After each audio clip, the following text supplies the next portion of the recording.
2, 3, 4.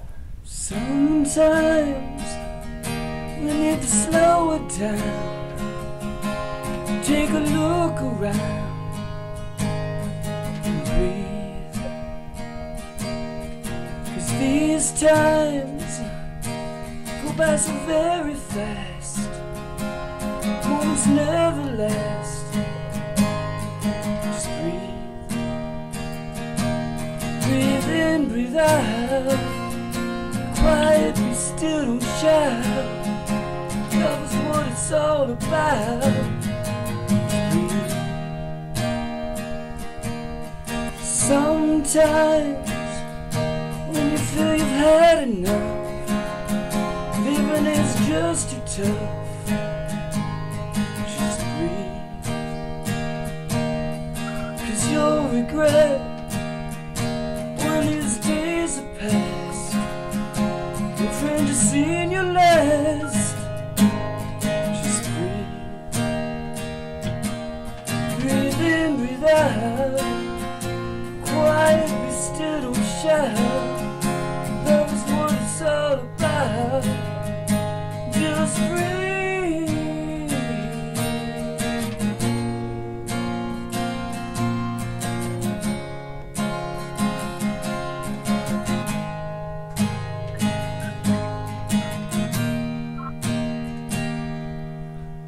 Breathe in, breathe out. Love is what it's all about. Be quiet, be still, don't shout. Just breathe.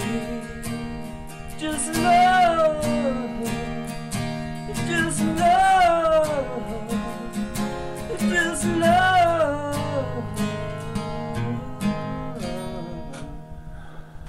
Good evening and welcome to another Just Love show. Thank you so much for joining me on another, I hate to sound repetitive, but another beautiful night here in Northern California.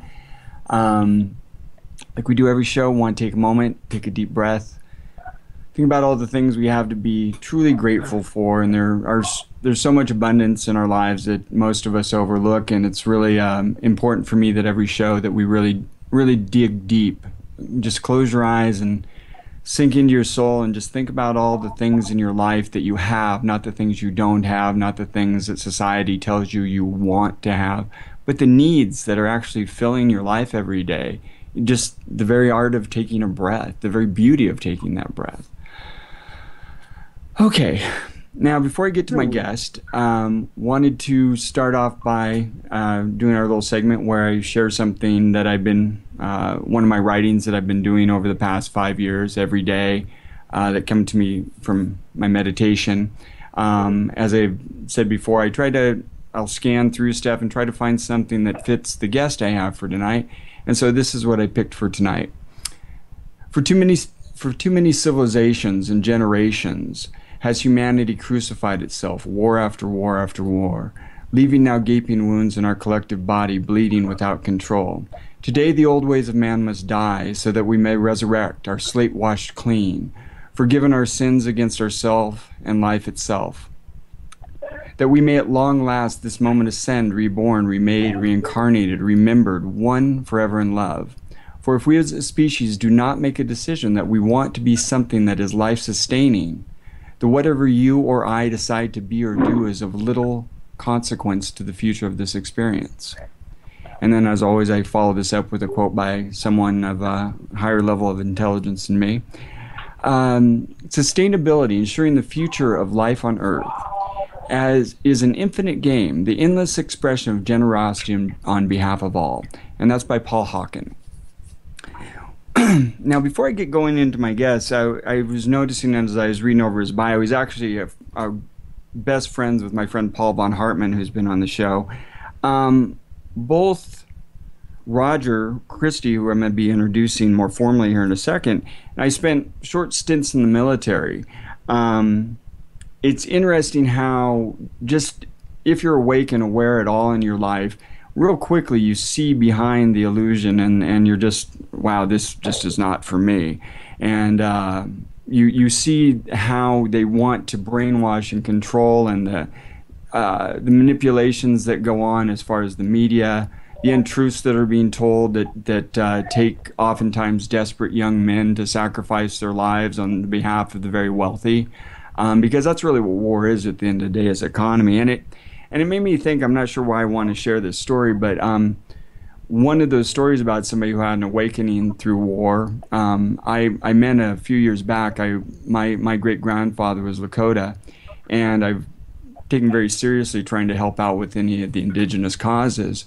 Where I used to live over in Vallejo, California, was right above Glen Cove, or the native word was Segorate. Segorate was a burial site for the Miwoks, the Pashtuns, and the Ohlone. It was also where all the Chinese were buried before they were allowed in the white cemeteries.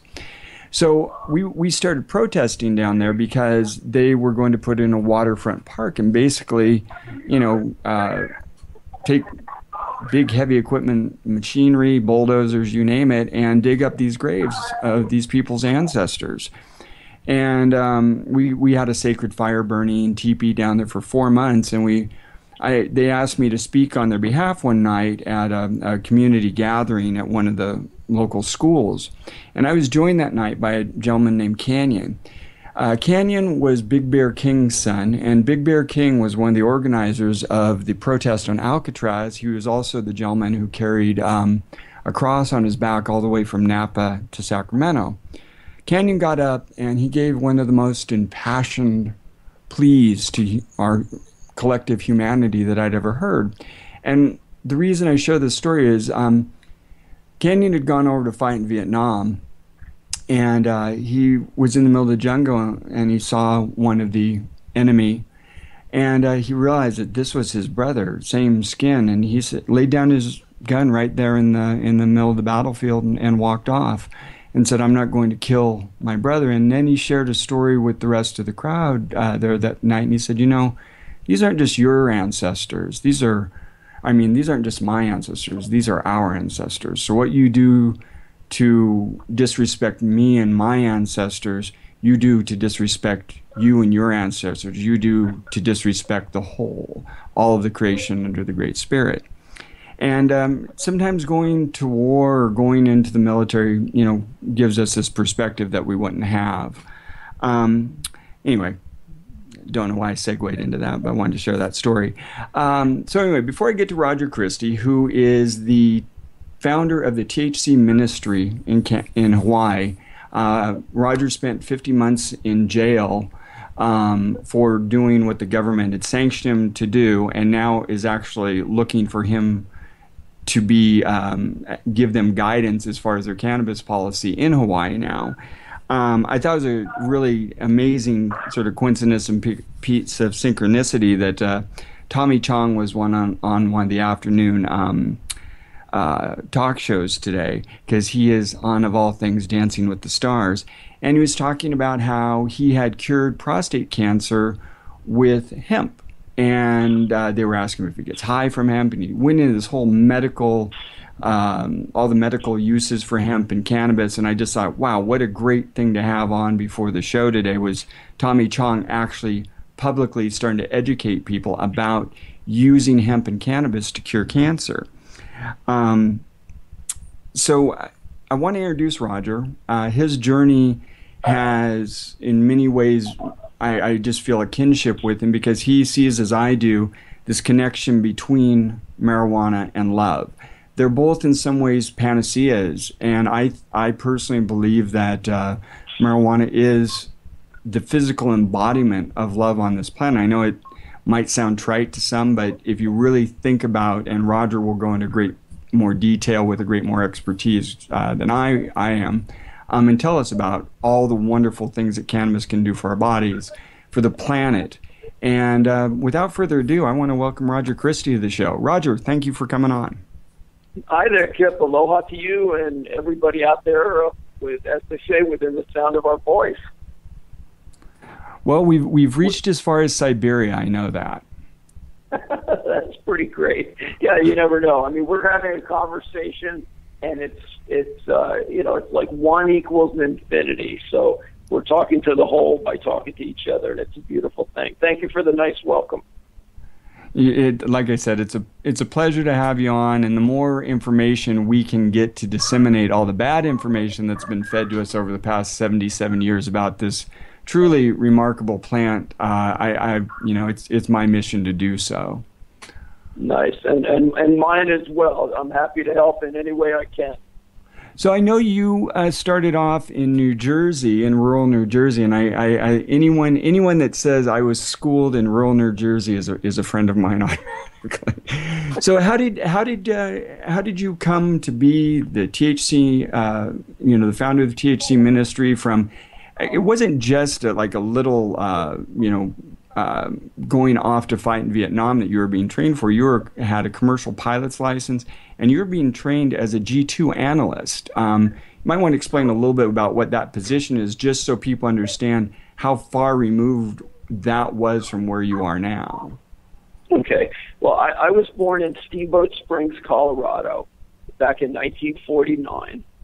My dad was a World War II veteran of the 10th Mountain Division, the guys with the ski troops and, the white skis and the white outfits. And they were trained to do battle in the mountains at high altitude in Europe. And he settled after World War II back in Steamboat Springs and met my mom there. They fell in love and started a family, and I was the firstborn. And they eventually took an opportunity to move to the East Coast to work for my grandfather that was he was in the lingerie business. He was working for Vanity Fair lingerie for many years. And then he went out on his own and invited my dad and my mom to move east and to help him with the company. And we settled in north central New Jersey, which was a very beautiful place to grow up. Very happy childhood. More wildlife than I've ever seen in my life since then, as a matter of fact. And it was a beautiful area. And we were close to a town called Sept, which had a view of Manhattan in the distance, about 30 or 40 miles away, even though we were in the woods. And the another town over was called Morristown, And Morristown was the site of famous Revolutionary War battle. And in our neighborhood, I grew up, and my two younger brothers and I and our neighbors grew up with a sense of fighting for freedom was a really good and blessed thing to do. It was sacred service because the Revolutionary War led to the freedoms that we enjoy in the USA and to our Declaration and our Constitution, and the fact that we're not ruled by England or China or anyone else, except we the people set up the government. So it was a great place to grow up. I got a very decent education there, which was very happy to be there as a kid. And then I went off to, actually I didn't have any marijuana or cannabis in high school. I went off to college at Miami-Dade Junior College and Burnside Aviation Training Center in 1967, the summer of love. And my second year of college is where I got introduced to marijuana, to smoking cannabis.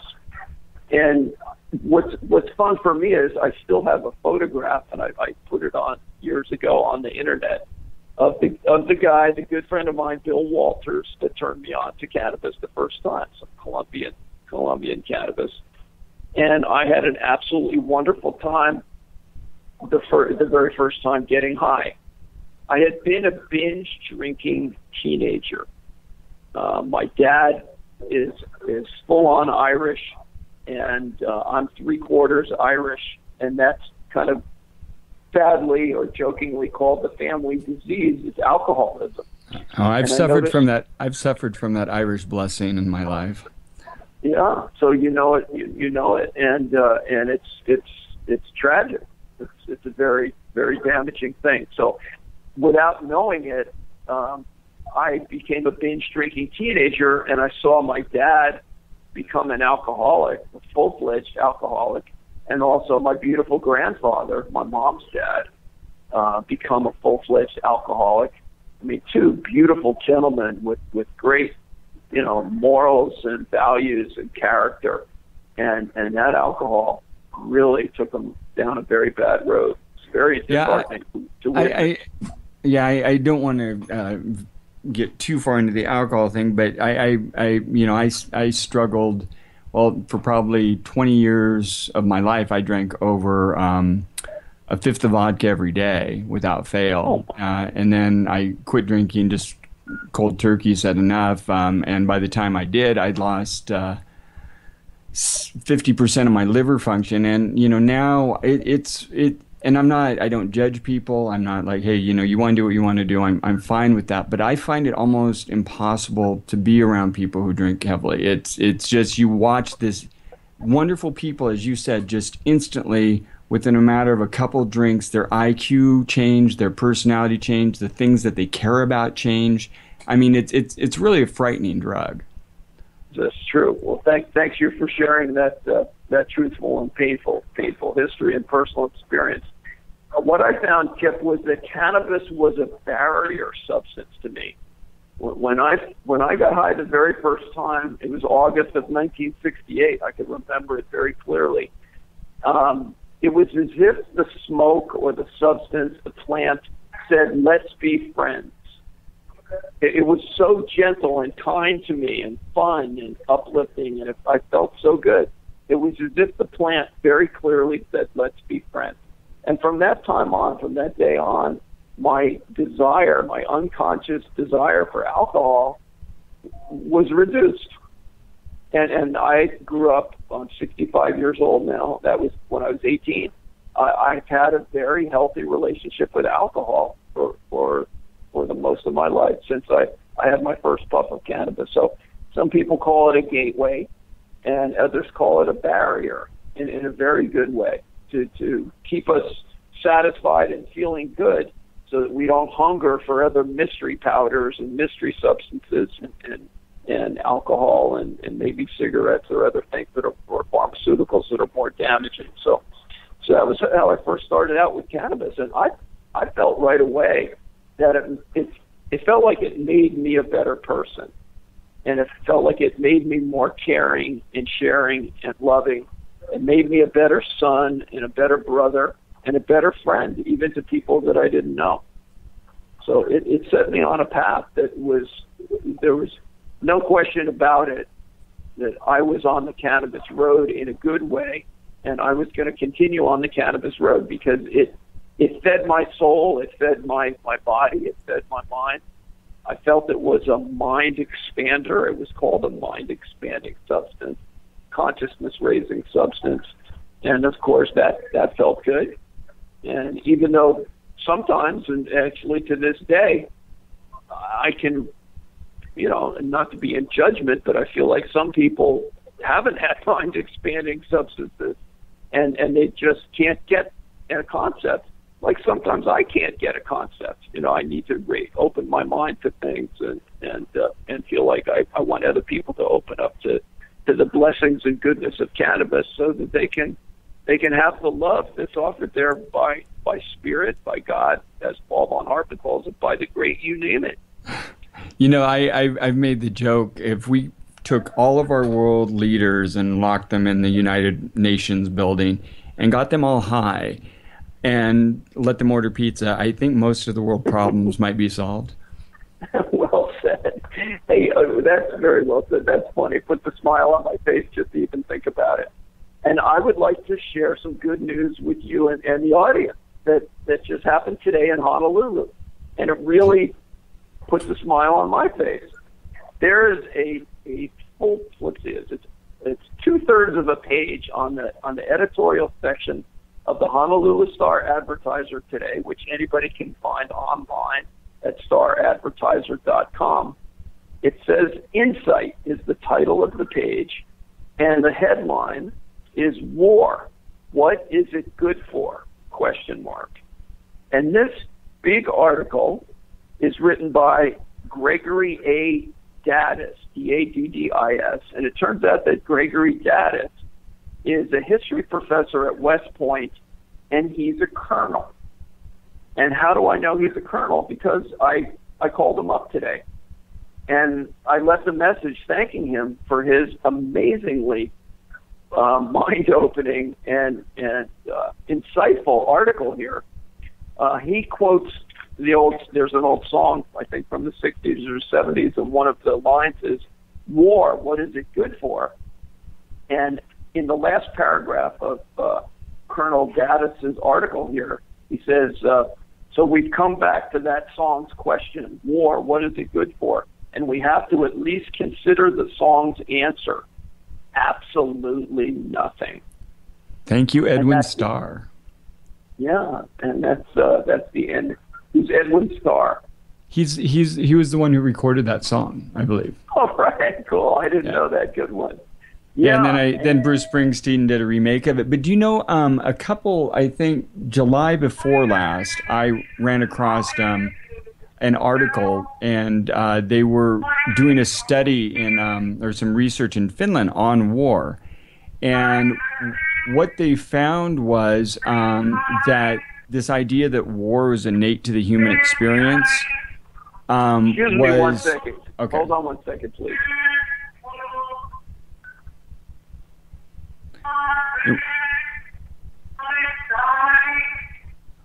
What do we have going on there tonight? Well, I'm in a halfway house, a federal halfway house, which is a terrific situation, I must say, and one of the best things I've ever seen the federal government do. But that's the loudspeakers calling some people down to community chores. Oh, so excuse me for the interruption. It may happen from time to time because this is real life, ladies and gentlemen. No, that's awesome. I'm in a federal halfway house. I thought it was either you were an airport or a bus terminal, and you're getting ready to take off. Yeah, wouldn't that was the story I was telling myself. I'm taking off on the airways with you, my brother. What I was saying is that a couple Julys ago, I ran across this article on some research they were doing in Finland on war, and university there. And what they discovered is this idea that war was innate to the human experience was not true. That really war only started after the agricultural revolution, and once we locked up the food, then war. Had we had, skirmishes, impromptu skirmishes, if you will, before that, sure. But the idea of war being this organized means of problem solving or resolution finding, if you will, that's not innate to the human experience. That's something that we completely invented, and now, unfortunately, has turned into, I think I'm not exaggerating when I say the foundation for the world economy. Interesting. Well, this Colonel Gaddis's article today says America's persistent state of war seems increasingly to be serving only itself. Now, can you imagine? This is a colonel who teaches history at West Point today, and he's exposing war as an absolutely terrible idea. And that, to me, on the full moon here of October 8th, 2014, is a very, very good sign that there is a consciousness of high value inside West Point. That's he's so enthusiastic about his point of view that he wrote it as an op-ed piece that reached all the way out here, halfway around the world, just about to Hawaii. Organization called VIPS. It's made up of senior former intelligence officials who are really shedding the light on the truth of a lot of things, including war. And I think I was listening to him on KPFA or something, and they were. He said, and they're being very sarcastic. He said, we need to give up on a lot of these ideas, like doing for the greater good, and just all these high moral ideals we have. He goes, because you know what, we're not doing any of those things. We're not even laying track to do any of those things. And it was a very revealing interview, and he was basically sort of prodding us to, if you're going to talk the talk, you need to walk the walk. We can't continue to go out there and play like we have the best interests of everyone at heart when our actions belie our true motives. Well, very well said. I've experienced, especially with this amazing education I just got from 50 months in federal prison with no bail and no fair bail, no fair trial. It really was an unexpected education. I wouldn't have, as I say, checked the box to get an education this way, but I'm doing my best to make lemonade out of the lemons that I was handed. And it's kind of a reverse efficiency in a way, that by being stuck in that prison cell for 50 months, I actually did get a great education on the legal system and inside the prisons, and also I got to do a study on my own about cannabis, which is certainly my favorite topic. And years ago, as you mentioned in the intro, I was trained as a G2 intelligence analyst at Fort Holabird, Maryland. It used to be the Army's pride and joy spy school on the East Coast. It's in the outskirts of Baltimore, Maryland. And it was really adventurous and interesting to be there. I joined the Army because my younger brother David was about to get drafted. So I didn't want him drafted and sent to Vietnam, so I joined the Army with him on the buddy program. And we were assured that we could go to basic training together, which we did. And interesting, shortly after we got to basic training, the Army separated us and put us in different companies. And I had to do a protest and a hunger strike and a demonstration to get us back together again. It was really interesting. But anyway, I did graduate intelligence analyst training school and did get an amazing education from that I'm so grateful for in so many ways. The Army did find out through aptitude testing that I have certain skills that I wasn't aware of at the time until they pointed them out to me, and said I have an ability to track certain kinds of information that would be helpful to their mission. So I graduated school, but during the training, I was radicalized against the military mission and the concept of war in general and the war in Vietnam specifically. So I refused my orders to go to Vietnam and was threatened with court-martial and 4 years in hard labor at Fort Leavenworth, the military's high-security prison. And that didn't sound like a good idea, but during the process and the tension of that experience brought out, because, as I say, I realized I didn't want to be an intelligence analyst for the U.S. Army or the U.S. government in the war in Vietnam. I refused to even invest one molecule of my energy and my soul and my physical body towards that mission. I realized shortly that I could qualify myself as a conscientious objector. I was objecting in a conscientious way to the war in Vietnam. I wasn't deserting. I wasn't jumping the fence and running away, although I don't hold that against anybody who did so. But I chose to tell my truth in an open and honest way to the military, and it worked. Without a lawyer, I did the whole process in a pro se format. That means without a lawyer, and lo and behold, 6 months later, I won a decision in my favor that I got an honorable discharge, full GI Bill, free medical care for life, as a conscientious objector. And then when I was on my way out of the military, my very last minute, I received my last paycheck and I was just about to head out the door. I asked my company commander, who was very respectful to me, if I could ask him one last question. He said, sure. And I said, well, how the heck could I possibly win this case? This is a virtually impossible thing to win. Even people with high-priced lawyers would be turned down by the military and then have to appeal in federal court. And I won straight away. And he said, well, I'll give you the quick answer. He said that it comes down to one word: sincerity. He said, we believe that you are sincere, and sincerity has legal value. So have a nice life. And That was a great lesson for me. And so at a young age, again, I born in Colorado, grew up in New Jersey in the Revolutionary War area, right outside of Manhattan, about 40 miles southwest of Manhattan, and was kind of indoctrinated in how good war could be, at least in theory, that we won the Revolutionary War. And then I was faced with going to what I considered an artificial war, one that had no justification whatsoever, fighting in Vietnam. I refused to go to that and was rewarded for refusing. And I created a relationship, or I discovered a relationship with my government, the federal government, that by being sincere and open and honest and truthful with the government in paper and face-to-face, that I was rewarded very well for doing so. And so I've maintained that, throughout my life, and to the best of my ability, been open and honest and truthful and sincere with my government. And when I decided to be, I volunteered to be an intelligence analyst in the war on marijuana, only for we the people instead of for the U.S. government.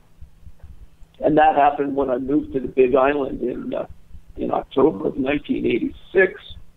And I thought, wow, this is just great. This is a beautiful place. This is location for me. I felt very, very welcome on the Big Island, even though I didn't know a soul. I'd never been there before.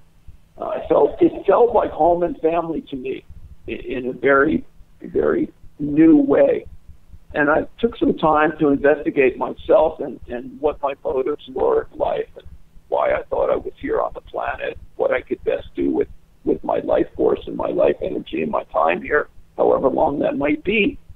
And there was a point in time where I was smoking a joint. I took a puff and I looked down at it and I thought, wow, I wonder if this could be it, if there's something about cannabis that could be my career, that I could turn into my career.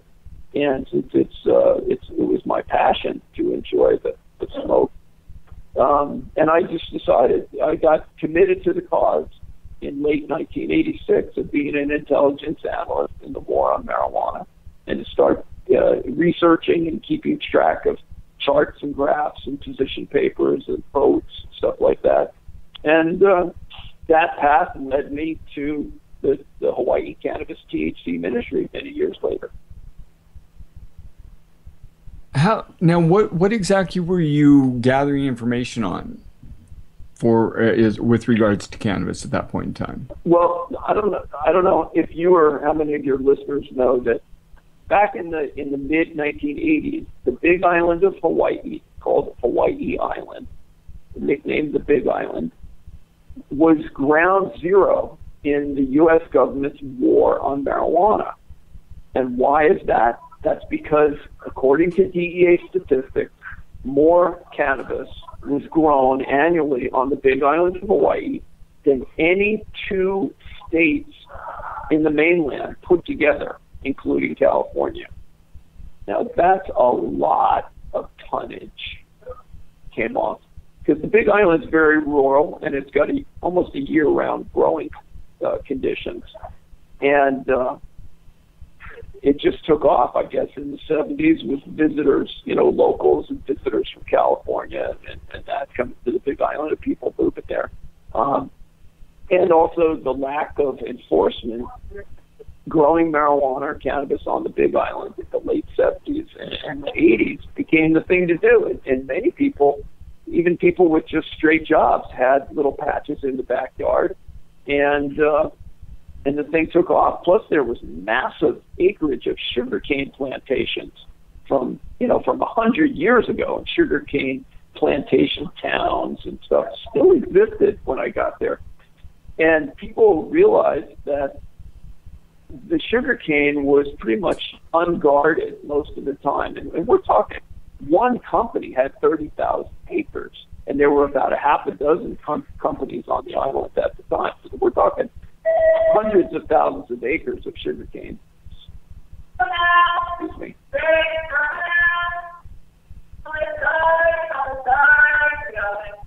Okay. So people realized that it's an acre. Now that time I felt like I was being called to prayer. Right on. Take it as you like it, brother. That's a beautiful way to look at it. The sugarcane is an 18-month crop. And so it doesn't need much care and attention. They do irrigate it and fertilize it, but they pretty much let it go for 18 months and harvest it.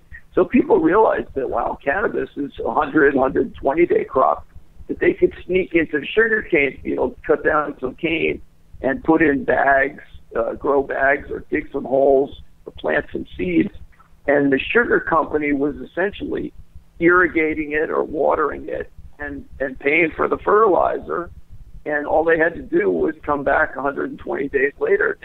There'd be a ready-to-harvest crop of cannabis in the midst of a sugarcane patch. And at one point in time, somebody realized, that the sugarcane workers told their boss, "Hey, listen, we found some marijuana growing in the sugarcane. You ought to take a look at it." And they told the police to hire a helicopter, and they flew over the sugarcane plantations and saw, to their horror, I guess, or to their amazement, that there were thousands and thousands and thousands of cannabis plants interspersed among the different sugarcane fields. And so that is where the green harvest, they call it, or eradication of cannabis crops by helicopter, was invented on the Big Island of Hawaii in the early 1970s. So the DEA would train other jurisdictions every summer. They may still, as far as I know. I don't know if they do, because I've been in prison for 5 years almost. But I started, as I say, the Big Island was ground zero. There was a lot of cannabis everywhere when I got there. It was common. It was commonly available. It was inexpensive, and it was premium. And there was no security at the airports or the post office, so people could fly in to the Big Island at harvest time, that knew when harvest time was, and they could pick up or purchase massive quantities of cannabis and put it in their suitcase and just fly home with it wherever they wanted to go, and then resell it or use it. And people would even buy styrofoam coolers, cheap styrofoam coolers at the inexpensive store, and put maybe 5 pounds of cannabis, seal a meal, they're in Ziploc bags in there, and duct tape it and put somebody's address and just ship it out. And so there was, it estimated to be a $10 billion, with a B, a $10 billion annual cannabis economy in Hawaii at that time, with most of it coming from the Big Island. So here I was, new guy on the scene. I'm in ground zero for the U.S. government's war on marijuana, where more tonnage of the crop is grown than any two states in the country.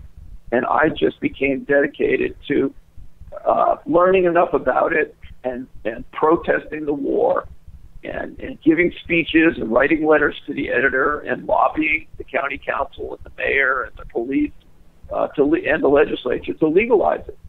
And so the first time I think I've got an archive of being in the newspaper on the Big Island it's February 1987. And from that point on, I have hundreds of letters to the editor and mentions in the newspapers throughout the state as the guy who has pretty much a consistent message. Cannabis is very good, and the war against it is very bad. Could we talk a little bit? That brings us to something Paul and I have talked about quite a bit, and I think it's worth discussing a little bit in more, or at least remind the audience and discuss a little bit more in detail. The idea of essential civilian demand. Okay, now Paul's the expert at that, and we do have a demand for cannabis to have what's called stasis or balance in our lives. Cannabis, as Paul accurately describes, it's a unique plant. It's the most as far as we know, it's the most complex single plant on this earth. There's nothing even close to it as far as I know. It's very complex. And so it's unique, but it's also essential for health and happiness for humans, for our optimum health and happiness. And what do we mean by that? Well, science is now rapidly proving the endocannabinoid system and the receptors that humans are born with to receive cannabis. But the first time we get what's called cannabinoids, as far as I know, in our experience in life, is through mother's milk. Mother's milk has certain cannabinoids in it. And those cannabinoids, I mean, people that use cannabis know that cannabis can give us the munchies. right? It gives us a hunger and we want to eat.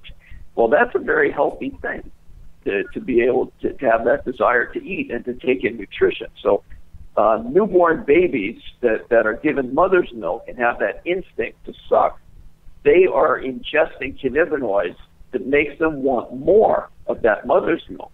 And that mother's milk is so supremely healthy. No synthetic can touch it, even come close. The mother's milk is so healthy, it provides the newborn with nutrition and antibodies, and it helps it build its immune system right from birth. So that's the first time we get it. And we're on a planet of duality. Things are hot and cold, light and dark, and in and out, and up and down, all that stuff. And balance is a very interesting concept, the concept of having balance in our lives. And we want to have balance in our bodies in a way that we are optimally healthy. And science now is proving that cannabinoids, not a lot of them either. I mean, I don't know what the amount is for each of us. It's for each of us to find out. But there's a certain amount of cannabinoids, or the cannabis, the elements inside the cannabis plant, that are necessary to feed our receptors for that natural plant and to turn on and to regulate every single system of the human body. So we have a natural instinct for cannabis. We have a natural instinct for water. We have a natural instinct for sunlight and for fresh air. And it's absolutely cruel that somehow we've allowed ourselves to be victims to a prohibition of a plant that is unique and essential for our well-being. So those qualities have added up to what Paul rightly calls, and I guess it's a federal government term, and that there's an essential civilian demand for cannabis so that we are as healthy as we can be and as happy and as balanced as we can be as human beings. I mean, it's called civilian demand because we're not in the military, I guess, but it's just a human need. I liken it to a lawn of grass, right? There are all these individual blades of grass, and they're all growing up they're fed by nutrition from the ground, and they're growing up towards the sun. Well, human beings are kind of like that in a way of describing it. Is we have a natural desire to reach up and to find cannabis because it's the healthiest single thing we can have to nourish our bodies and to expand our minds. And here we've allowed this prohibition to be created and maintained, which is kind of like a lawnmower. And as we grow up high enough and get the attention of law enforcement comes by like a lawnmower and cuts us down and takes our children away, and takes our home away, and takes our freedom away, and takes our right to vote away. And all we're doing is expressing our innate human desire to be completely in balance and whole and happy. And it's a very cruel thing. And hopefully the awakening is, and it certainly is happening now. There is an awakening of cannabis awareness of the goodness of cannabis and hemp, and as many people call it, marijuana. It's got so many blessings in it. It does so many things that nothing else can do on this earth. There is no substitute for it, synthetic or otherwise. And so that awakening is creating the demand for the plant. Like people watch Dr. Sanjay Gupta on CNN and see that children with epilepsy that can't be healed with any other conventional medicine get healed very beautifully with safe and natural cannabis. Well, which I will take a little bit of credit for that because myself and Matthew Shotwell, we created the show Weed Country together, and now a lot of the show is cops and robbers, reality show nonsense, but we did get in about a Stanford doctor whose child was having 12 seizures a day and started treating her child with high CBD cannabis, and then after our show aired, all of a sudden here's Sanjay Gupta's story. So I'd like to think that we had a little bit of influence as far as getting that story out there. It was something I'm very proud of, that we actually had that storyline on the air. It sounds like you did, my brother, and thank you so very much for that. I am sure you're being thanked spiritually from hundreds of thousands, if not millions of people that are becoming aware of that fact that safe and natural cannabis is a healing medicine, even for children, or especially for children. I just went to a fundraiser Saturday night, October 4th, a couple nights ago, for a family, a local family here in Hawaii, and their 5-year-old daughter, MJ Kaneshiro, is, as far as we know, the youngest medical marijuana patient in Hawaii. And the family was raising money so that they could be cannabis refugees, and the next day fly to Colorado and see about getting the proper medicine for their sweet little daughter who's debilitated with Dravet syndrome epilepsy. The people should not have to flee their home and go to Colorado. Or I certainly am grateful to the core that the people of Colorado, that we the people of Colorado, have created such a beautiful refuge that families with sick children and sick people can come there and get the medicine they so desperately need. But that's what I was doing here, and my wife Cher and other people in the THC Ministry. It was our mission to create a dispensary type system on the Big Island where patients in need could get cannabis, and other people who were not patients, who were not sick, could get cannabis in a sacramental way and use it to prevent disease and prevent the debilitating symptoms. So anyway, I'm coming around to that particular thought. One thing I do, one thing before, and others have created the demand. One thing I was going to say before we get too far away from something you mentioned about the cannabinoids being in mother's breast milk is this is not with women who smoke cannabis. This is not with someone who ingests. These are naturally occurring cannabinoids. And the cannabinoid receptors we have throughout all our bodies are there regardless of whether you've ever ingested cannabis or not.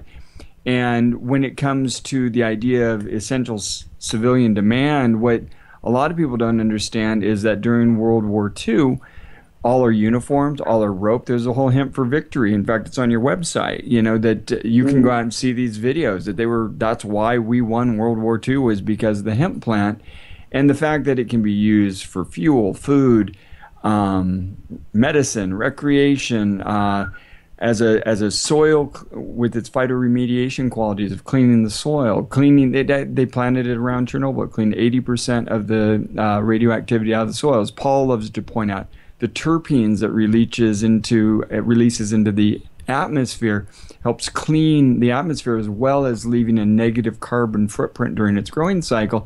And like Paul said, here in California, where we are so in such desperate need of rain, those terpenes will bring the rain. Mm-hmm.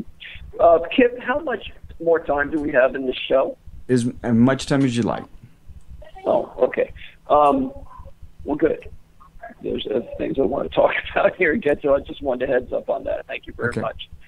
Yeah, the demand is enormous, and the more people know about the goodness of cannabis, the more demand there is for it. So demand is exceeding supply, and that's why I guess even in Colorado, the price is still rather high, even though it's legal there. But I have family from Colorado, and my youngest brother was just visiting here a couple days ago, and he says that most of the people he knows, are legally allowed to grow and do in their basements or their gardens out in the yard, and there doesn't seem to be any crime or very little crime around it, because why risk stealing somebody's cannabis when you can grow your own? It's just plentiful. But apparently there is an enormous demand for this medicine for children that the Stanley brothers are creating. Charlotte's Web, it's called, for little Charlotte's E.G., who's the poster child for succeeding on this medicine. And I read recently that there are approximately 9,000 children on the waiting list for that particular medicine. Fortunately, the good people of Colorado and the Stanley brothers created that particular strain. The government of Colorado has allowed that particular strain to be classified as industrial hemp. And I heard one of the Stanley brothers say on a talk radio show here a few months ago that they had 17 acres worth of cannabis, of Charlotte's Web strain cannabis growing, which is probably harvested recently because it's harvest time in Colorado. And that's going to provide, this beautiful organic medicine for so many children, I hope for every single one of them. Now, I did hear the other day that there is a CBD oil that's available now to import from France that might be a substitute for that Charlotte's Web strain of medicine. Do you know anything about that? I know I know they were doing some work in France and in England, but I think you touched on something that's really important with the cannabis movement in general and why it became so demonized to begin with is it really changes the global economic system entirely. And I think that one of the things that we have to be careful of is we do have the ability. We don't need to, in my opinion, we don't need to import this stuff from France or England. And I also get concerned when I hear of too many derivatives, when it's like we start to get down into the individual elements of the plant too much, because I really do believe that it's the whole plant that has the magic. And this is something that I know we've not entirely understood when we look at the shamans in the Amazon and stuff. We'll say, hey, I got a cure for diabetes here. We bring it up, we put it in our lab, and we take it all apart, and we go, well, you know what, I don't see a cure for diabetes here. And the shaman looks at us and goes, no, stupid, it's the whole plant. Right. So I think it's so important that we help people to understand, just as you just so briefly touched on there, is like, no, you don't need to go steal somebody else's pot plants because you can grow it yourself. And you look at a country like India where the cultivation of cannabis started 15,000 years ago. Well, these people are farmers. These people are makers. They know how to grow their own food. They know how to make their own clothes. You think about what legalization of cannabis and hemp would do for an impoverished country like India. It changes everything. Well, yeah, that's why I'm a very critical reader of the Bible. Okay, there's pluses and minuses in there for me. Rivers of blood and nuggets of gold. It's a combination, but it's still worth reading and considering for me. And I really love the concept of cannabis being the biblical tree of life. And as it says on the very last page of the Bible, it says that there is a tree of life, and that the leaves of which are for healing all the nations. And what's the next sentence here? The leaves of which shall heal are for healing the nations. No longer will there be any curse. And I've come to know the cannabis plant as this incredible plant of love and health and happiness, and it's a trade item, so it can be used for wealth building and from the earth up. And what an interesting way to end the kind of confusing and pluses and minuses, all the different stories in the Bible. But on the very last page, the concluding page, the tree of life is mentioned 3 separate times. And I think that's 3 separate times for emphasis.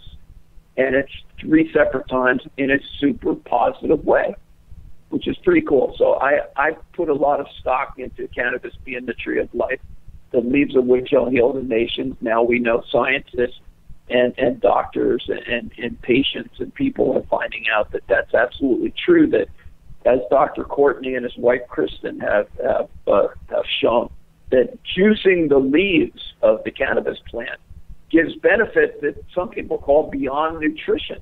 It's supposedly, reportedly, so extremely healthy that it's off the charts of normal dietary understanding. And Dr. Courtney and his wife consider it a dietary essential, and something that apparently by juicing it does not get people high and does not really get people in a psychoactive frame, other than getting them healthier. Well, and so that was something Paul explained to me that I didn't know, was that until you heat the cannabis, the THC, which gets you high, is THA, and that you can actually consume 600 times as much of the medicine or the food that you could as if you were to heat it, whether you put it into an edible or smoke it. You can consume it as long as you don't heat it. You can consume 600 times more of the food. Isn't that wild? How did us baby boomers miss that? I don't know. All that we knew about cannabis and all the research and all the experimenting we did, I didn't know that till just before I got arrested about 5 years ago. And it just astounds me.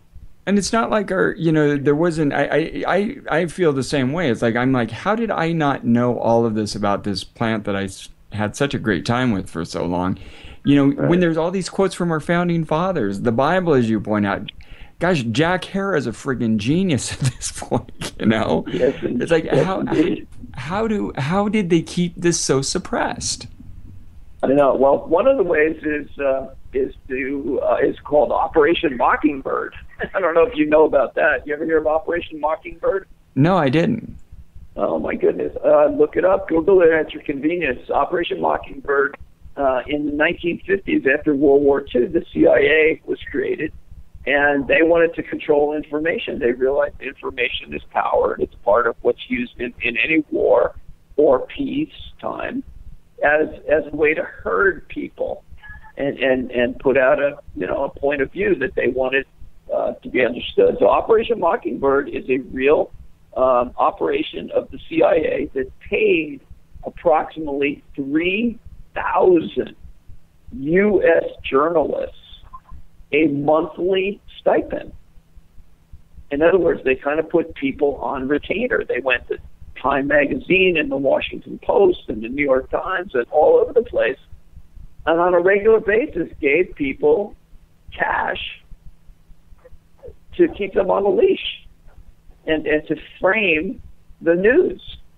And that's been going on since the 1950s, proof positive. Look it up on the internet, anybody, and double or triple check what I'm telling you here. It's been, a goal of the part of the federal government to guide people's thinking and to keep us out of certain areas and to go along with the program. Consume and obey, so to speak.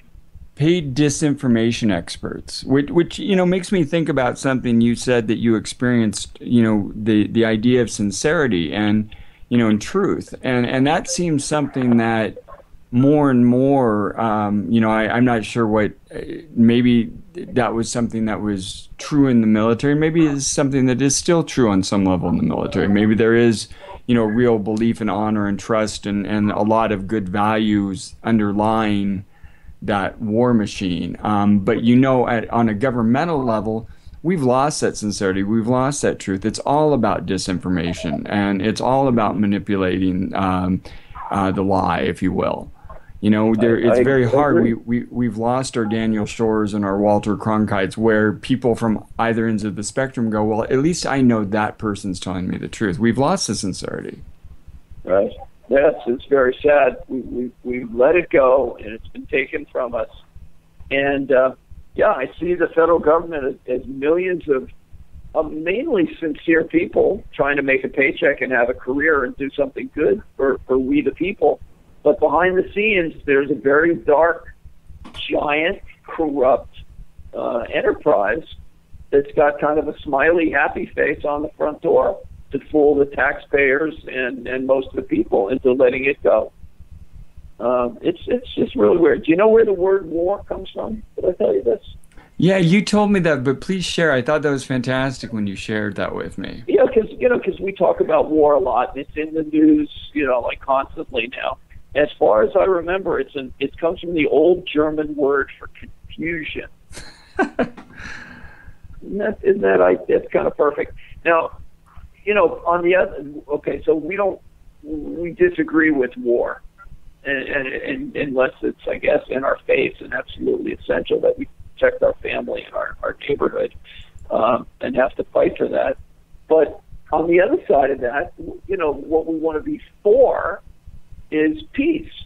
And a friend of mine who's a language sculptor, she called herself, rest in peace, Miss Star Newland, she said, that peace isn't a high enough value to work for. I said, what are you talking about? Peace on earth, peace and love. Excuse me one second here. Somebody's trying to escape. No, just kidding. She says that peace isn't a high enough value. It's commonly known as just the absence of war.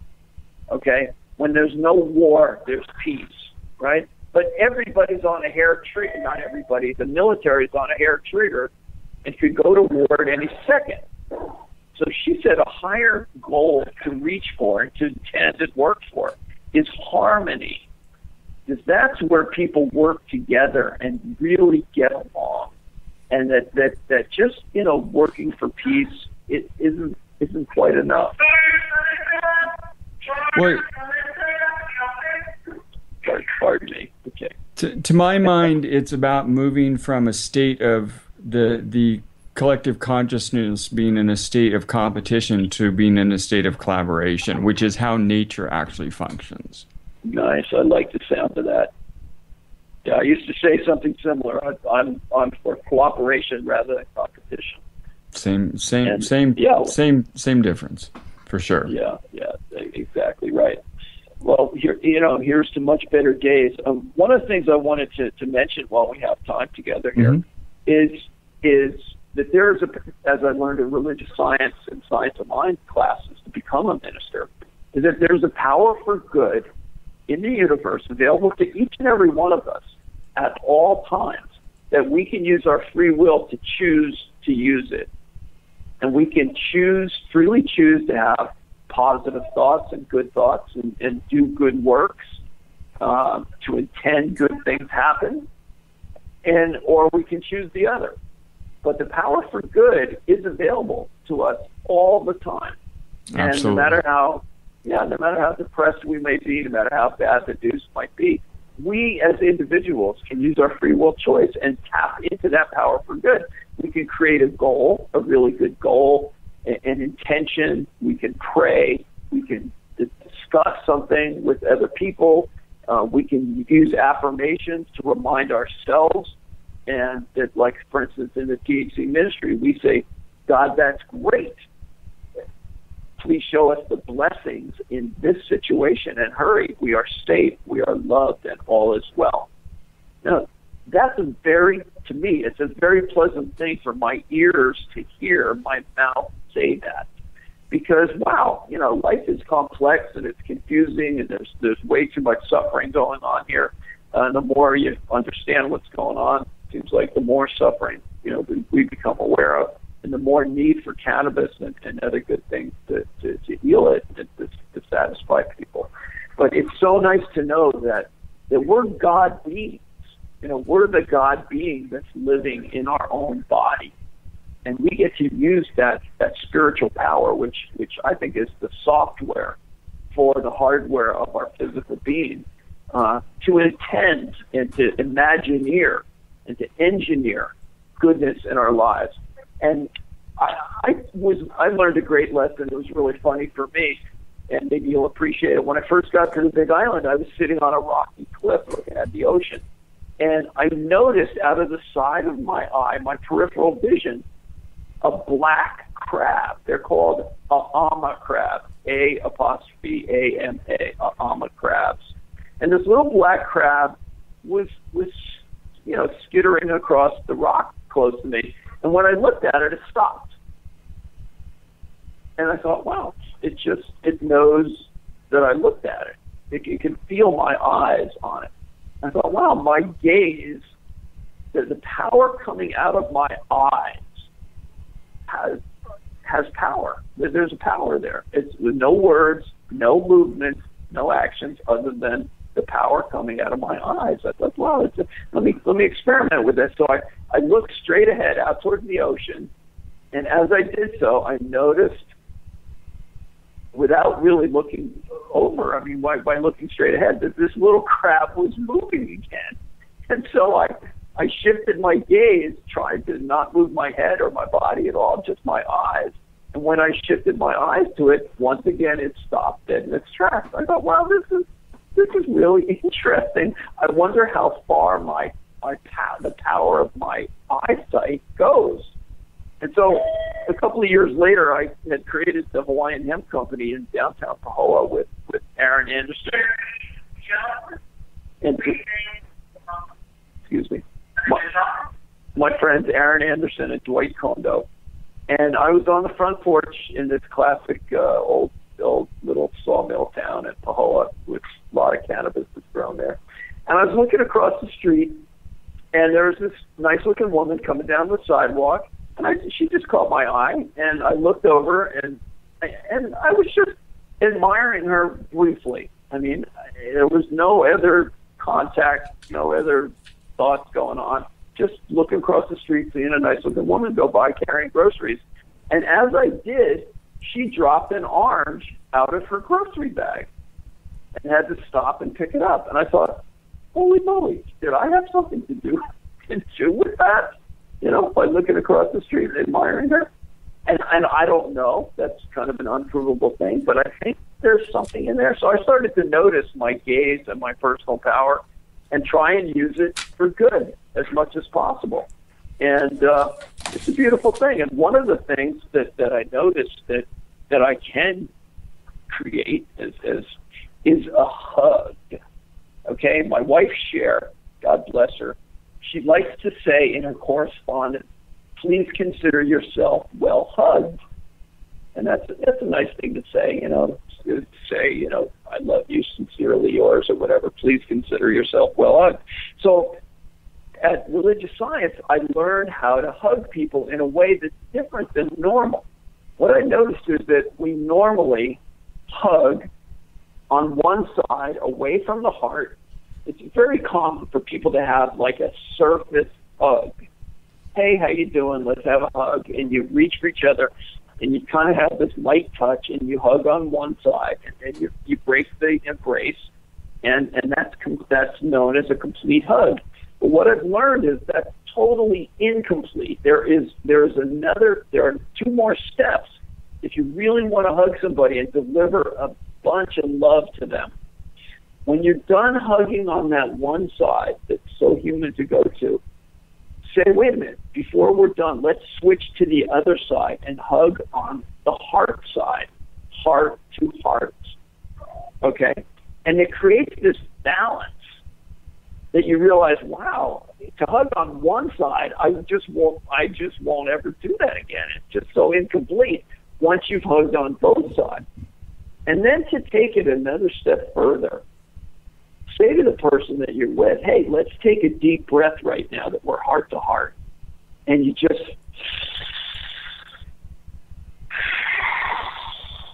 and exhale, inhale and exhale together. And you'll notice how close you become. It's just like your spirit becomes in harmony with your body. And what I've noticed with people is that just without even thinking about it, very often our backbone, our vertebrae, kind of goes clickety-clickety-click, and it has like this automatic chiropractic adjustment to it. It's an extremely beautiful experience. And I want to recommend it to you, Kip, as such a loving guy that you are, and to your audience. Please try it as soon as you can, and I think you're going to find the same result. Yeah. Immediately. Before we wrap up, you made me think of something as you were talking about the power of good. And I thought, what a great way to visualize cannabis as this plant, as this tree of life that releases the power of our intention to good. It certainly is that.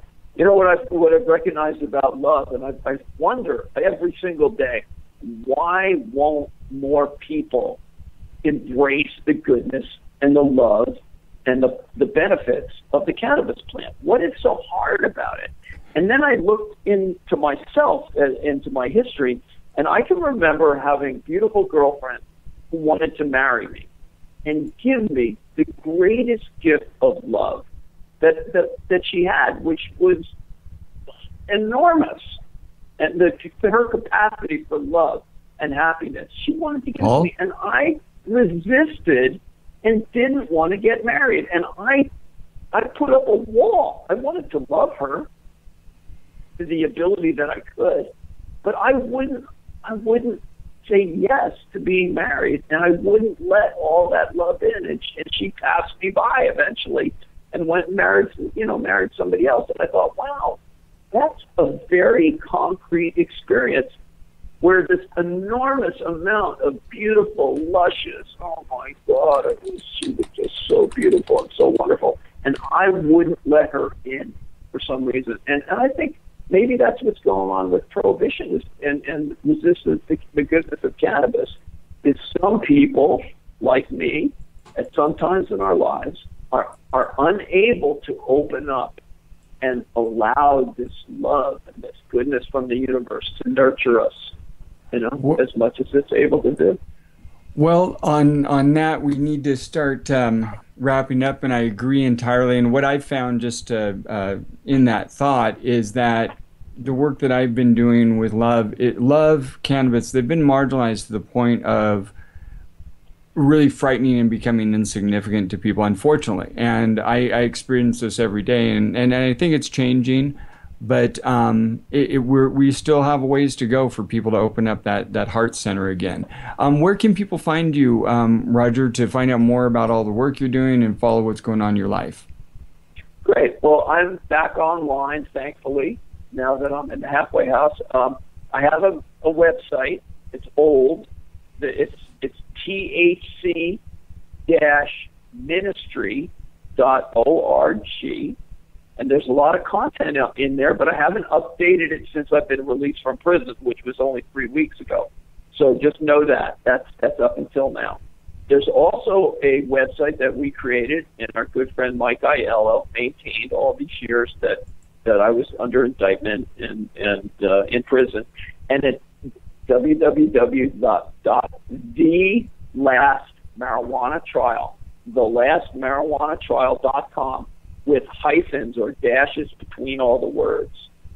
So we want to be, it's our intention, our prayer, and our goal to be the last marijuana trial in world history. Like one day there was the last witch trial many, many centuries ago. And we want to be that people. And also you can reach me by email, and it's my name, Roger, R-O-G-E-R, Christie, C-H-R-I-S-T-I-E, @gmail.com. RogerChristie@gmail.com. And be my pleasure to communicate. I'm just starting to actually have full conversations again. My younger brother said, man, what's wrong with your voice?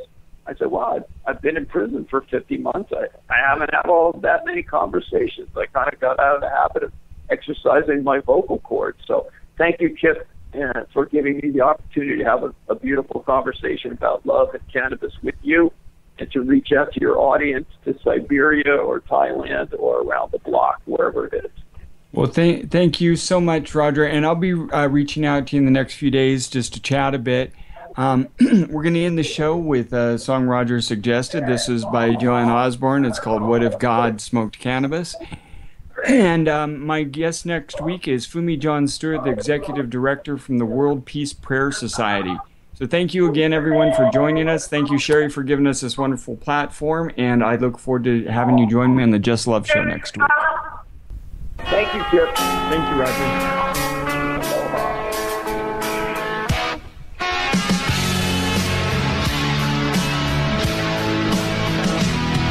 If God had long hair and a goatee, and if his eyes were pretty glazed, if he looked spaced out, would you buy his story? Would you believe he had an eye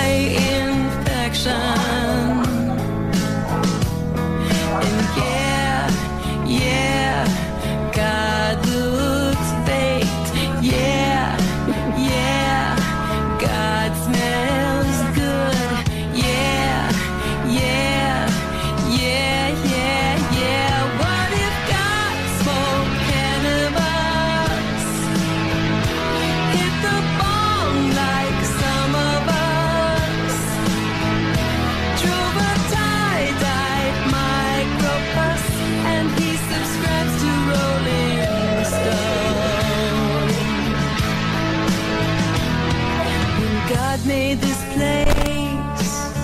In the beginning, did he plant any seeds? Or did he put them there for Adam and Eve?